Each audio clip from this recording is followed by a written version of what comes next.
राधिया को जैसे ही इस बात का एहसास होता है कि प्रथम एक बार फिर विषकन्या के जाल में फंस चुका है, उसके सामने सिर्फ एक ही मकसद रह जाता है, किसी भी कीमत पर प्रथम को वापस लाना। राधिया जानती है कि इस बार मामला पहले से कहीं ज्यादा खतरनाक है, क्योंकि विषकन्या ने प्रथम को अपने वश में कर लिया है और उसकी जिंदगी पूरी तरह खतरे में है।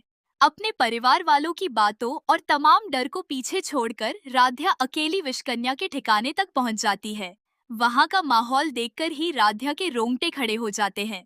चारों तरफ अजीब सी खामोशी होती है और सामने विषकन्या खड़ी होकर राधिया को देखकर मुस्कुरा रही होती है। राधिया बिना डरे उससे सिर्फ एक ही सवाल करती है, प्रथम सर कहाँ है?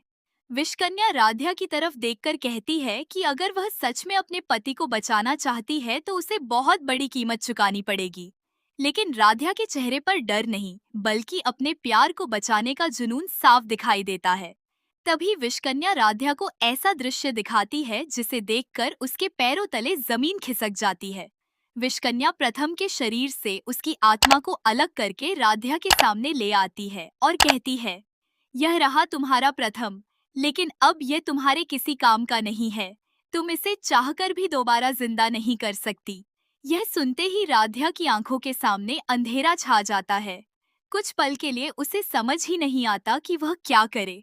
उसकी आंखों में आंसू आ जाते हैं और वह प्रथम की तरफ देखकर सोचने लगती है कि आखिर उसके साथ ऐसा क्यों हो रहा है। राधिया के मन में हजारों सवाल उठने लगते हैं। आखिर विषकन्या प्रथम से क्या चाहती है? उसने प्रथम की आत्मा को क्यों कैद किया है? और सबसे बड़ा सवाल यह कि वह राधिया को बार बार क्यों चुनौती दे रही है? लेकिन इन सारे सवालों के बीच राधिया अपने आंसू पोंछती है और खुद को संभालते हुए कहती है कि जब तक उसकी सांस चल रही है, वह प्रथम को हारने नहीं देगी।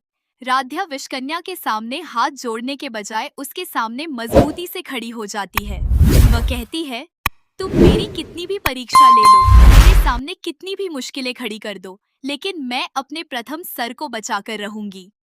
विषकन्या राधिया को डराने की पूरी कोशिश करती है। वह कहती है कि जिस शक्ति के सामने बड़े बड़े लोग हार गए, उसके सामने राधिया आखिर कितनी देर टिक पाएगी। लेकिन राधिया साफ शब्दों में जवाब देती है कि प्यार सिर्फ साथ रहने का नाम नहीं है, बल्कि जब अपने इंसान की जिंदगी खतरे में हो तो उसके लिए आखिरी सांस तक लड़ना ही सच्चा प्यार है। राधिया की यह बात सुनकर विषकन्या कुछ पल के लिए चुप हो जाती है। उसे उम्मीद नहीं होती कि राधिया इतनी आसानी से हार मानने के बजाय उसके सामने डटकर खड़ी हो जाएगी। राधिया बार बार प्रथम का नाम लेकर उसे वापस देने की मांग करती है, लेकिन विषकन्या किसी भी कीमत पर प्रथम को छोड़ने के लिए तैयार नहीं होती।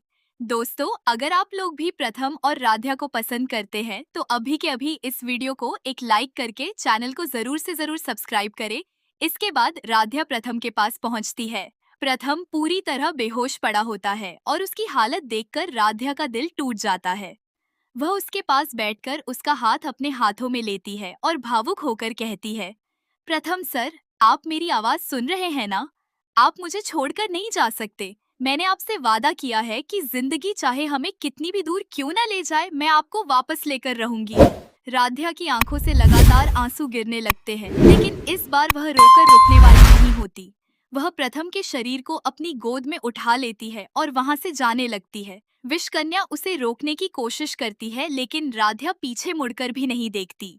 उसके कदम लड़खड़ा रहे होते हैं, शरीर थक चुका होता है, लेकिन उसके अंदर प्रथम को बचाने की ऐसी ताकत आ चुकी होती है कि वह किसी भी डर के सामने झुकने को तैयार नहीं होती। राधिया को प्रथम को अपने साथ लेकर जाते हुए देखकर विषकन्या खुद हैरान रह जाती है। उसे समझ नहीं आता कि जिस इंसान को उसने अपनी शक्तियों के दम पर पूरी तरह अपने कब्जे में कर लिया था, उसे राधिया आखिर किस ताकत के सहारे लेकर जा रही है। विषकन्या बार बार राधिया को रोकने की कोशिश करती है और कहती है कि प्रथम अब कभी वापस नहीं आएगा, लेकिन राधिया सिर्फ एक ही बात कहती है, मेरे और प्रथम के बीच किसी की ताकत नहीं आ सकती। राधिया के इन शब्दों में इतना विश्वास होता है कि विषकन्या भी कुछ पल के लिए असमंजस में पड़ जाती है।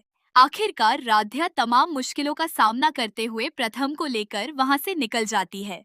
रास्ते में उसकी हालत खराब होती जाती है, लेकिन वह प्रथम को अपनी गोद से नीचे नहीं उतारती। उसे सिर्फ इतना पता होता है कि अगर उसे प्रथम को बचाना है तो उसे हर हाल में मित्तल परिवार तक पहुंचना होगा।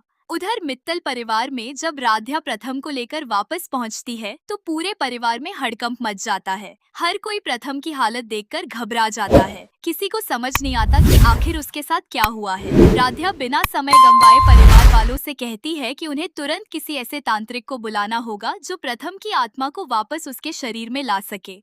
परिवार वाले भी बिना देर किए तांत्रिक को बुलाते हैं।